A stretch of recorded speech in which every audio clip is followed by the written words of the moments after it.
সুপ্রিয় দর্শক সবাইকে স্বাগত জানাচ্ছি প্ল্যানেটারি হেলথ একাডেমি আর সুরক্ষার প্রতিদিন অনুষ্ঠানে powered by KPJ specialised hospital Kashimpur Gazipur. আপনাদের সঙ্গে রয়েছি আমি ডাক্তার অমিত হাসান।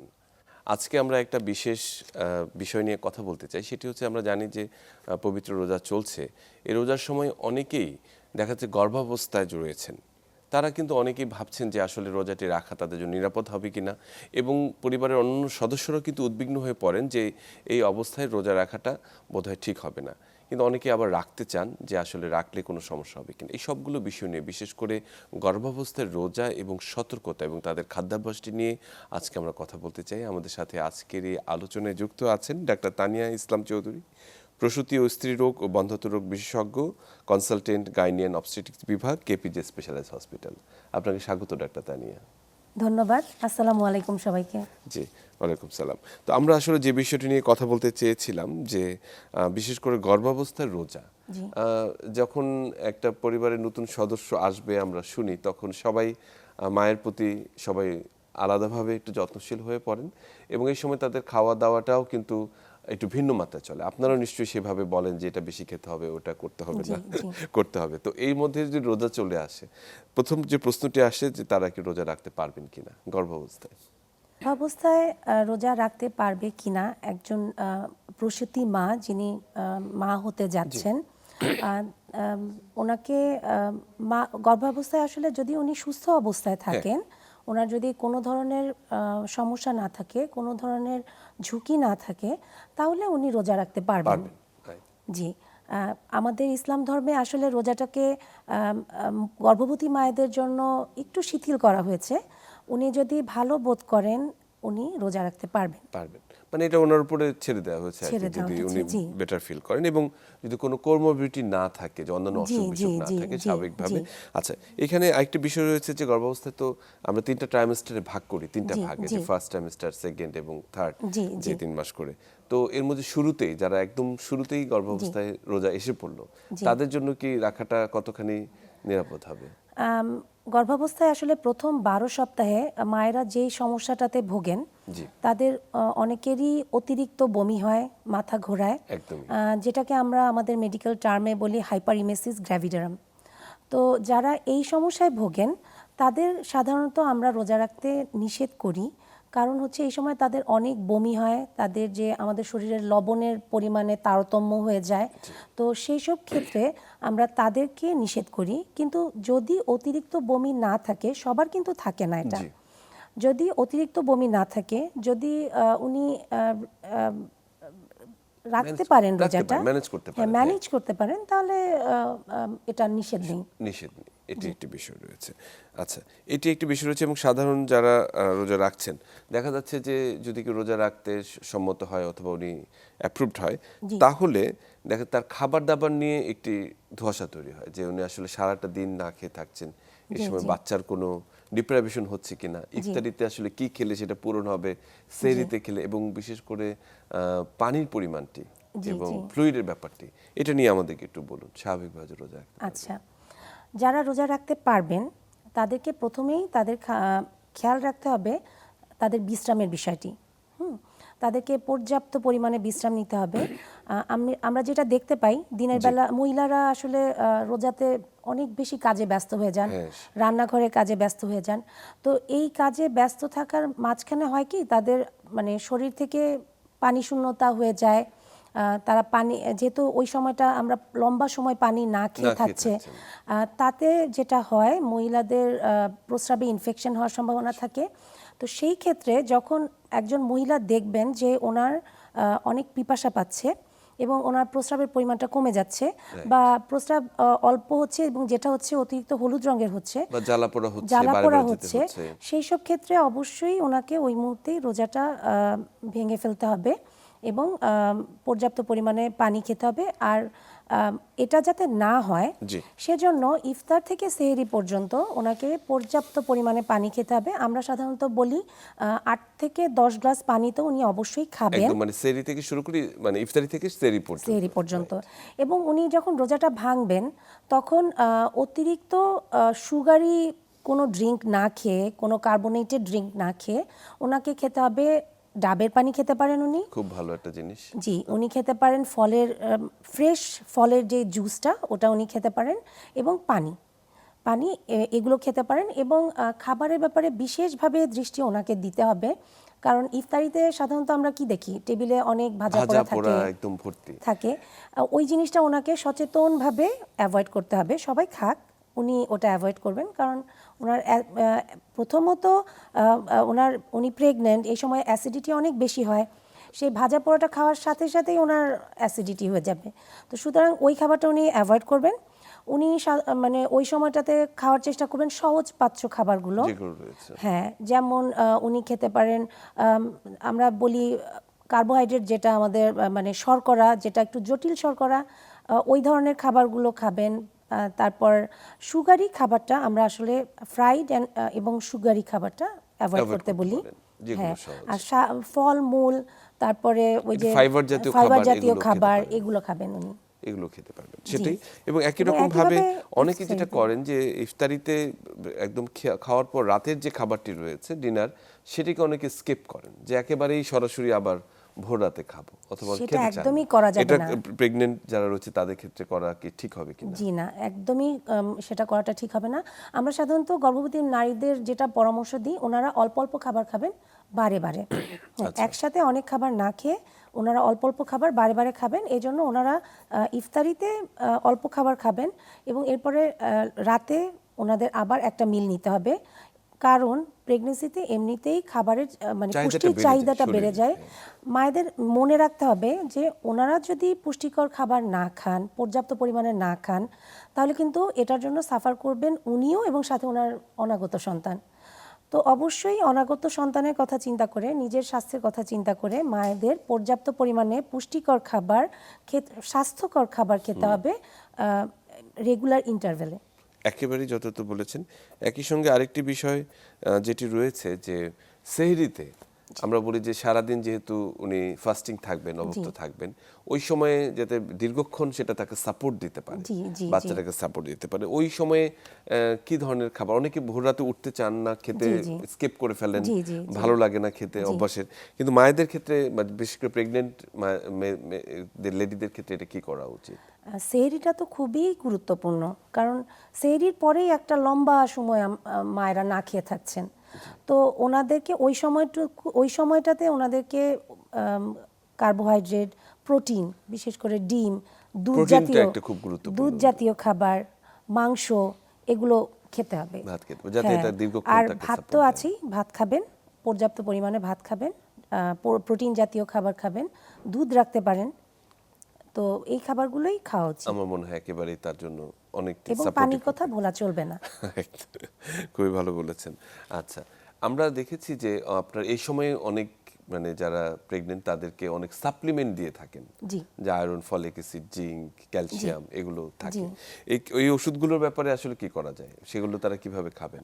অনেকে 3 বেলা দিয়ে থাকেন, সেগুলো কি? সাধারণত আমরা রোজাতে একটু মডিফাই করে ফেলি।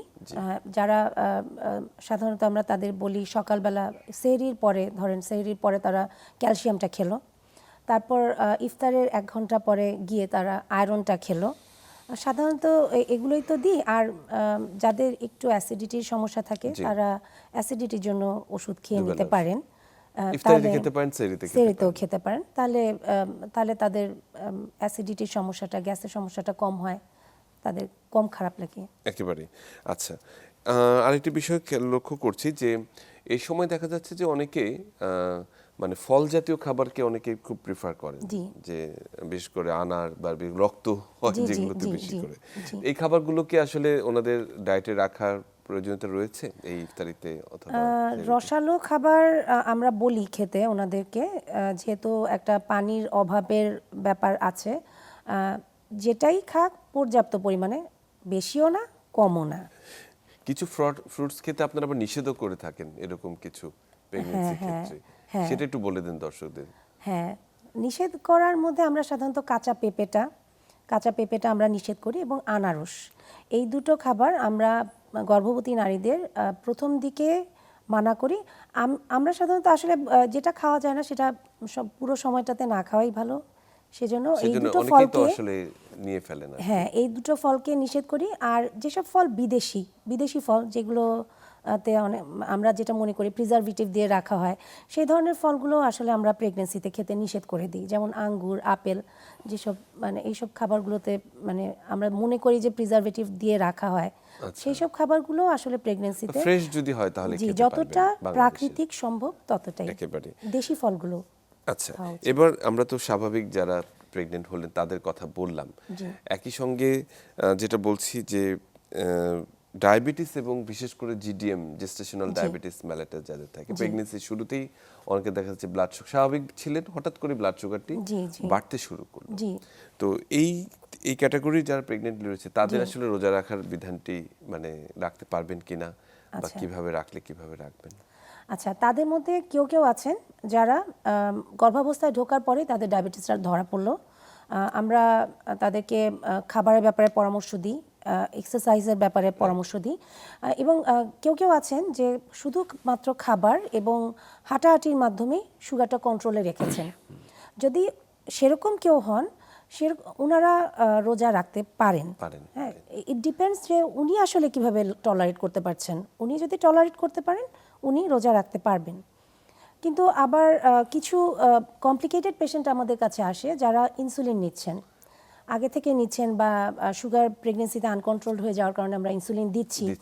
তো তাদেরকে আমরা সাধারণত নিষেধ করে থাকি, কারণ অনেককেই সুগারটা কন্ট্রোল করার জন্য আমাদের দুপুরেও ইনসুলিন দেওয়ার কথা বলতে হয়। তো সেই সব ক্ষেত্রে আসলে একটা হাইপোগ্লাইসেমিয়া হওয়ার সম্ভাবনা থাকে, রক্তের মানে সুগারটা কমে যায়, সেটা বাচ্চার জন্য এবং মায়ের জন্য দুজনের জন্যই ক্ষতিকারক। সেই জন্য আমরা এই ধরনের মায়েদের বলবো যে মানে ওনাদের জন্য রোজা ফাস্ট না করাটাই ঝুঁকিপূর্ণ হয়ে যায় ভীষণভাবে। এবং আমার মনে হয় যে বর্তমান যে গাইডলাইন রয়েছে সেটিতেও বলেছেন যে আসলে যে স্কোরিং করা হয় আর কি, সেই হিসেবে তাদেরকে একটু ছাড় দেওয়া হয়েছে আর কি। শুধুমাত্র তাই নয়, যে যাদের অতিরিক্ত প্রেশার, প্রেগন্যান্সিতে প্রেশারটাও ঝুঁকিপূর্ণ, প্রেশার রয়েছে এবং অনেকে থাইরয়েডের প্রবলেম রয়েছে, দেখা যাচ্ছে যে বেশ করে আপনারা এই সময় থাইরয়েডের লেভেলটাকে একটু বাড়িয়ে রাখতে চান, এই ধরনের ক্ষেত্রে। আর আমরা বলি প্রি এক্লাম্পসিয়া, যেমন পা ফুলে যাচ্ছে, প্রেশার বেড়ে যাচ্ছে, কন্ট্রোল হচ্ছে না, অনেকের হয়তো দেখা যাচ্ছে যে শ্বাসকষ্ট হচ্ছে, এই ধরনের কারণে তাদের ক্ষেত্রে আসলে রোজা রাখার ব্যাপারটিকে কিভাবে না, আমরা আসলে তাদের ক্ষেত্রে রোজাটা খুব একটা রিকমেন্ড করি না, কারণ আমাদেরকে মনিটর করতে হয়, আর তাদের জন্য তো কষ্টকর হয়ে যায়। মানে যারা পা ফুলে যাচ্ছে, দুটি জীবন একই সঙ্গে ওতপ্রোতভাবে জড়িত। আমাদেরকে ইসলাম আসলে আমাদের এটা ওভাবে বাধ্যতামূলক করে দেয়নি যে আমার মানে জীবনের ঝুঁকি নিয়ে আমি কোনোভাবেই সেটা ইসলামে তো আসলে কঠিন নয়, এটা কি পরবর্তীতে করে ফেলা যাবে বা অন্য কোনো ব্যাপার উপায় রয়েছে, প্রেগন্যান্সির পরে করা যাবে। আরেকটি বিষয় আমরা খুব কনসার্ন থাকি, সেটা হচ্ছে অ্যানিমিয়া। বিশেষ করে এই সময় বাংলাদেশের অধিকাংশ মেয়েদেরই দেখা যাচ্ছে যে তারা রক্তশূন্যতায় ভোগেন। এই প্রেগন্যান্সির সময় যখন আয়রনের চাহিদাটা বেড়ে যায় তখন রক্তশূন্যতা একেবারেই চরম মাত্রায় পৌঁছে যায়। অনেক ক্ষেত্রে কিন্তু ব্লাড ট্রান্সফিউশন দরকার হয়, অনেক ক্ষেত্রে আয়রন সাপ্লিমেন্ট দরকার হয়। তাদের ক্ষেত্রে আসলে কি করবেন? না, তাদের ক্ষেত্রে একই কথা বলবো, যাদের গর্ভাবস্থাটা ঝুঁকিপূর্ণ বিভিন্ন রোগের কারণে, যেমন ডায়াবেটিস, প্রেশার, রক্তশূন্যতা, তাদের জন্য রোজাটা ওনারা স্কিপ করবেন। পরে যখন ওনারা সুস্থ হবেন তখন ওনারা রোজাটা করে দিতে পারবেন। আচ্ছা, আমরা এই মোটামুটিভাবে একটি মানে প্রেগনেন্ট লেডিদের রোজা নিয়ে একটা ধারণা করলাম। একটি কথা শুধু বলতে চাই, সেটা হচ্ছে যে পরিবারের যে সদস্য যারা রয়েছেন তাদেরও কিন্তু একটা গুরুত্বপূর্ণ ভূমিকা রয়েছে এক্ষেত্রে। যে তার যত্ন আত্তি বলেন, যদি রোজা রেখে থাকেন তাহলে তার ডায়েট, তার খাবার, এবং আপনি এক্সারসাইজের কথা বলেছেন, হাঁটাহাঁটির কথা বলেছেন, সেটি আসলে কখন করবে তারা, এবং পরিবারের সদস্যদের আলাদা যে একটি ভূমিকা রয়েছে সেটি আপনারা কিভাবে বলে থাকেন আর কি? আচ্ছা, আমরা আসলে আমাদের প্র্যাকটিসে যখন রোগীরা আসেন, তাদের স্বামীদের নিয়ে আসেন বা পরিবারের অন্যান্য সদস্যদের নিয়ে আসেন, তাদেরকে একটা কথাই বলি যে আপনারা রোজাতে মহিলাদের যে কাজের চাপটা বেড়ে যায়, সেই চাপটা সবাই সমান ভাগ করে নেবেন। যেমন তার স্বামী বা অন্যরা ইফতারের টেবিলে মহিলাটাকে হেল্প করতে পারে, ফলটা কেটে দিল, শরবতটা করে দিল, তাহলে কিন্তু এটা মেয়েটার জন্য অনেক রিলিফ। তো তারা এই ব্যাপারগুলো অবশ্যই খেয়াল রাখবেন, যাতে অবশ্যই মহিলা মানে গর্ভবতী নারীকে কিন্তু বিশ্রামটা নিতে হবে, এজন্য সময় করে দিতে হবে তাকে সেই সময়টুকু দিতে হবে, এবং অবশ্যই সবাই মিলেমিশে কাজ করবেন যাতে ওনার উপর বেশি চাপ না পড়ে যায়। এবং ওনার খাবারের ব্যাপারেও আমাদের যে বাড়ি থেকে ভাজা পোড়া সহজে কিনে নিয়ে এসে বা অথবা ঘরে বানানো, কিন্তু তার জন্য কিন্তু আলাদা একটা ফুড চার্ট দরকার, অ্যারেঞ্জ করা যায়। এবং এটা আসলে সে নিজে তো করবেই, আশেপাশে সবার সাহায্য থাকলে তার জন্য ভালো হয়। কিন্তু বাংলাদেশের যেটা প্রত্যন্ত অঞ্চলের চিত্র তো একদমই ভিন্ন রকম। সেটা আসলে তারা সারাদিন কাজ করতে হচ্ছে, সারাদিন, এবং ইফতারের শেষে যা থাকছে সেটাই তাকে গ্রহণ করতে হচ্ছে। বেশিরভাগ ক্ষেত্রে আসলে তাই দেখা যায়, বিপজ্জনক হয়ে দাঁড়ায় মাঝে মাঝে। এটা একটু বললাম। আরেকটি কথা বলছিলাম যে তাদেরকে হালকা হাঁটাহাঁটি করতে বলেন বা এক্সারসাইজ করতে বলেন, এই সময়টা কখন করবে তারা? আচ্ছা, সেটা অবশ্যই ইফতারের পরে ঘন্টাখানেক পরে উনি একটু রেস্ট নিয়ে তারপর উনি কমফোর্টেবলি, ওনাকে অনেক জোরে হাঁটতে হবে না, বা ওনার কমফোর্ট অনুযায়ী উনি 10 থেকে 15 মিনিট 20 মিনিট যতক্ষণ উনি পারেন, ওনার শরীর অ্যালাউ করে, উনি ততক্ষণ একটু হেঁটে নেবেন। যদি তারাবির নামাজ পড়ে তাকে মনে হয় আলাদাভাবে আর এক্সারসাইজ করার দরকার হয় না। এটা তো খুবই গুরুত্বপূর্ণ কথা বললেন আপনি। তারাবির নামাজ পড়লে তো আসলেই এক্সট্রা লাগে না, আর হাঁটাহাঁটি করার প্রয়োজন লাগে না। সেটা আমরা ডায়াবেটিক রোগীদের ক্ষেত্রেও বলে থাকি যে যদি কেউ তারাবির নামাজ পড়ে তাহলে তাকে আর আলাদাভাবে এক্সারসাইজ করার লাগে না। একেবারে খুব সুন্দর সময় এটি বললেন, খুব সুন্দর হলো। আমরা একটু যেটা বলতে চাই যে কিছু অ্যান্টিনেটাল চেকআপ রয়েছে, যারা গর্ভবতী হলেন তাদেরকে আমরা আপনারা টাইমিং দিয়ে দেন যে এত মাস পরে এটা করবেন, এই করবেন। তো এই রমাদানের পূর্বে, রোজার পূর্বে তাদের কোনো, যারা রোজা রাখতে ইচ্ছুক, তাদের কোনো চেকআপের ব্যবস্থা বা আলাদাভাবে কিছু করে থাকেন কিনা আপনারা? আসলে আমাদের কাছে গর্ভবতী নারীরা রোজার আগে মানে নিজেরাই চলে আসেন। এবং এটা প্রত্যেক গর্ভবতী নারী যারা আসেন না তাদেরকেও আমি বলবো, যদি আপনারা মনে করেন যে রোজা রাখবেন, অবশ্যই আপনার ডাক্তারের কাছে আসুন, আপনার একটা প্রাথমিক চেকআপ করুন, তারপর আপনার ডাক্তারই আপনাকে বলে দেবে যে আপনি রোজা কিভাবে রাখবেন, কিভাবে খাবেন, কিভাবে চলবেন। আর উনি যদি মনে করেন যে রোজাটা আপনার জন্য ঝুঁকিপূর্ণ, সেক্ষেত্রে আপনাকে সেটা বলে দেবে, সেটা আপনার ডাক্তারই আপনাকে বলে দেবে। সেটা, এবং সেটা আমার মনে মানা উচিত। অনেকেই হচ্ছে যে বললো যে ঠিক আছে, পরিবারের সদস্যদের চাপে অথবা সামাজিক চাপে উনি রোজা রেখে ফেললেন, এতে কিন্তু বিপদ ভয়াবহ, এটা অবশ্যই বিপজ্জনক, আচ্ছা, আরেকটি বিষয় আমরা যেটা বলতে চাই যে এই সময় কিন্তু অনেক কিছু মনিটর করতে হয়, বিশেষ করে লেট প্রেগন্যান্সিতে বাচ্চার নড়াচড়া, তারপরে হচ্ছে ওয়াটার ব্যাগের যে পরিমাণ, মানে যেটা হচ্ছে সবকিছু নিয়ে আপনারা অনেক বেশি উদ্বিগ্ন থাকেন, এবং তার ডেলিভারির বিষয়েও একটা প্ল্যান করে থাকেন। তো ওই সময় আসলে তাদের কি ধরনের কি রোজা রাখার ব্যাপারে কি বলে থাকেন? এটা খুবই গুরুত্বপূর্ণ। প্রেগন্যান্সির শেষের যে 12 সপ্তাহ, সেই সময়ের কেয়ারটা, যখনই একজন মহিলা শেষের 12 সপ্তাহে চলে আসলেন, ওই সময়টাতে কিন্তু তার পুষ্টির চাহিদাটা অনেক বেড়ে যায়, কারণ তার বাচ্চার গ্রোথটা ওই সময় হয়। আর ওই সময়ই বাচ্চারা সেনসিটিভ থাকে। বাচ্চা তার প্রয়োজন যতটুকু ততটুকু নিয়ে নিচ্ছে। এখন মাকে ওই পরিমাণ পুষ্টি নিতে হবে। তো সেই জন্য ওই সময়ে মায়ের পুষ্টি গ্রহণের ব্যাপারে যেমন অনেক সচেতন হতে হবে, দ্বিতীয়ত মাকে খুব বেশি খেয়াল রাখতে হবে বাচ্চার নড়াচড়া। আমরা মায়েদের বলে দিই ওই সময়টাতে আপনারা ধরুন সকাল 9টা থেকে রাত 9টা পর্যন্ত যে কোনো 12 ঘন্টা আপনারা বাচ্চার নড়াচড়াটা খেয়াল করবেন। যদি আপনি দেখেন যে বাচ্চার নড়াচড়াটা কমে যাচ্ছে, বিশেষ করে ইফতারের আগে শেষ সময়টুকুতে বাচ্চার নড়াচড়া কমে যেতে পারে, সেই সব ক্ষেত্রে খুব ভালোভাবে খেয়াল করবেন। ওই সব ক্ষেত্রে ওই সময়ই রোজাটা ভেঙে ফেলাটাই আপনার জন্য শ্রেয় হবে, কারণ এটা সিগন্যাল যে বাচ্চা অলরেডি কম্পেনসেট করছে ভিতরে। তো সুতরাং ওইসব ক্ষেত্রে আপনাকে একটু খেয়াল করতে হবে যে বাচ্চার নড়াচড়াটা। এবং হ্যাঁ, যেটা আপনি বলেছেন, থার্ড ট্রাইমেস্টারে সাধারণত আমরা একটা আলট্রাসাউন্ডও করে দেখি যে বাচ্চার পানিটা ঠিক আছে কিনা। তো সেই সব ক্ষেত্রে যদি আমরা দেখি যে বাচ্চার গ্রোথটা একটু কম, পেটে পানিটা একটু কম, সেই সব ক্ষেত্রেও কিন্তু আমরা মায়েদের নিষেধ করি যে এই সময় আপনার জন্য রোজা রাখাটা নিরাপদ নয়। একদম একদম, এটা কিন্তু খুব ভীষণ গুরুত্বপূর্ণ, কারণ জি। ঢালাওভাবে অনেকেই ভাবে যে আসলে রোজা করছি, আমি ভালো কাজ করছি, এতে আর কি ক্ষতি হবে। কিন্তু আসলে সবকিছু কিন্তু সবার জন্য সমানভাবে নাও আসতে পারে। এটাই খুব বলেছেন। আরেকটি গুরুত্বপূর্ণ বিষয় যেটা আমরা বলি যে যারা ব্রেস্ট ফিড করান, দেখা যাচ্ছে প্রেগন্যান্সি পরপরই একদম এক্সক্লুসিভ ব্রেস্ট ফিড করাতে হচ্ছে বাচ্চাকে, এই সময়ে আসলে বা রোজা রাখা কতখানি ঠিক হবে এবং বাচ্চার জন্য এটি কম্প্রোমাইজ করবে কিনা? আচ্ছা, প্রথম 6 মাস আমরা সাধারণত মায়েদের যে পরামর্শ দিই যে ওই সময়টুকুতে আপনারা শুধুমাত্র বুকের দুধ খাওয়াবেন বাচ্চাকে, তাহলে বাচ্চার খাবার শুধুমাত্র ওই দুধটুকুই। হ্যাঁ, তো ওই সময়ে যদি মা পর্যাপ্ত পরিমাণে পানি গ্রহণ না করেন, যেমন সেই সেহরি থেকে ইফতার পর্যন্ত একটা লম্বা সময় যদি পানি গ্রহণ না করেন, দুধের যে পরিমাণটা সেটা কিন্তু কমে যায়, তাতে বাচ্চাও সাফার করছে, মাও সাফার করছে।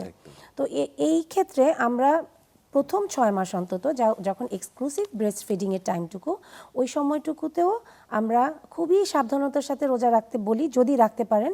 আর না রাখতে পারলে যদি ওনার মনে হয় যে ওনার দুধের পরিমাণ কমে যায়, সেসব ক্ষেত্রে আমার মনে হয় ওই সময়টাতেও ওনারা রোজা না রাখলেই পারেন। সেই সময় এটা আসলে এটা গুরুত্বপূর্ণ কথা বললেন। আরেকটি বিষয় আসলে আপনারা বলে দেন যে অনেকেই দেখা যাচ্ছে যে হয়তো আর্লি জিডিএম ছিল বা খুব কম ছিল বা ছিলই না, কিন্তু রোজা রাখার সময় দেখা যাচ্ছে হঠাৎ করে খুব খারাপ লাগছে, দুর্বল লাগছে, হার্টবিট বেড়ে যাচ্ছে, এই সময় তাদের কি ব্লাড সুগার, অনেকেই ভাবেন যে চেক করলে রোজা ভেঙে যেতে পারে বা মাকরু হয়ে যেতে পারে, অনেকেই করতে চান না। আপনারা কি পরামর্শ দেন? না, রোজাতে আপনি ব্লাড সুগার যে কোনো সময় টেস্ট করতে পারবেন। আপনি যখনই ফিল করছেন আপনার সুগার কমে যাচ্ছে, আপনি অনেক দুর্বল বোধ করছেন, অবশ্যই আপনি সুগার টেস্ট করবেন। হ্যাঁ, কারণ যখন সুগার কমে যায় সেটারও কিন্তু একটা খারাপ ইফেক্ট মায়ের শরীরে এবং বাচ্চার শরীরের উপর পড়ে। সুতরাং যখনই আপনি এরকম বোধ করবেন সুগার টেস্ট করবেন, যদি দেখেন সুগারটা মানে কমে গেছে, সেসব ক্ষেত্রে আপনাদেরকে সাথে সাথেই রোজাটা ভেঙে, আমরা বলি যে 3.9 মিলিমোল পার লিটার নিচে যদি চলে যায় তাহলে অবশ্যই আপনাকে ভেঙে ফেলতে হবে। সেটা কিন্তু আসলে একেবারেই খুব জরুরি, বিশেষ করে প্রেগন্যান্ট মায়েদের ক্ষেত্রে আরো বেশি জরুরি। আমরা আসলে প্রেগন্যান্সির আরো কিছু জিনিস প্রিপারেশন নিয়ে আমরা একটা কথা বলি যে ধরেন ডেলিভারি হবে বা এরকম কিছু হবে রমজানের সময়, এই সময় তো অনেক কিছুই কিন্তু একটু কম্প্রোমাইজ থাকে, তাদের একটা মানে প্রিপারেশন প্লাস হসপিটালের সাথে যোগাযোগ, এই বিষয়টিকে আসলে আপনারা কিভাবে একটু তাদেরকে উদ্বুদ্ধ করেন? আমরা বলি যে অবশ্যই আপনি আপনার যে অবস্টেট্রিশিয়ানের আন্ডারে আপনি আছেন তার সাথে সবসময় যোগাযোগে থাকবেন।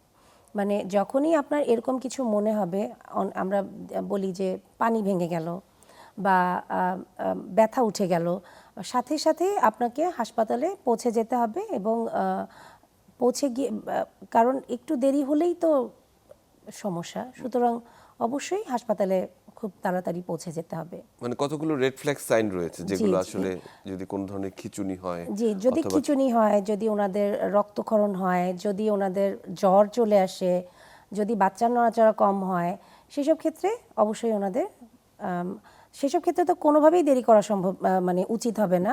তার আগেই মানে ওনাদের যদি মনে হয় যে মানে লেবার পেইনটা আসন্ন, সেই সব ক্ষেত্রে কোনোভাবেই কোনো লেট করা উচিত হবে না। আর রেড ফ্ল্যাগ সাইন থাকলে তো আরো নয়, একেবারেই না। যদি কোনো ধরনের প্রিএক্লাম্পসিয়া বা এক্লাম্পসিয়ার মতো ডেভেলপ করে তাহলে কিন্তু আসলে সঙ্গে সঙ্গে যেতে হবে। আরেকটি বিষয়, আপনি যেহেতু ইনফার্টিলিটি নিয়ে কাজ করেন, যে যারা ভ্যালুয়েবল প্রেগন্যান্সি, যে দীর্ঘদিন পরে হয়তো প্রেগনেন্ট হলো, এই ধরনের ক্ষেত্রে আরো বিশেষ বাড়তি সতর্কতার প্রয়োজন হয়, তাদের ক্ষেত্রে আসলে কি ধরনের পরামর্শ দিয়ে থাকে?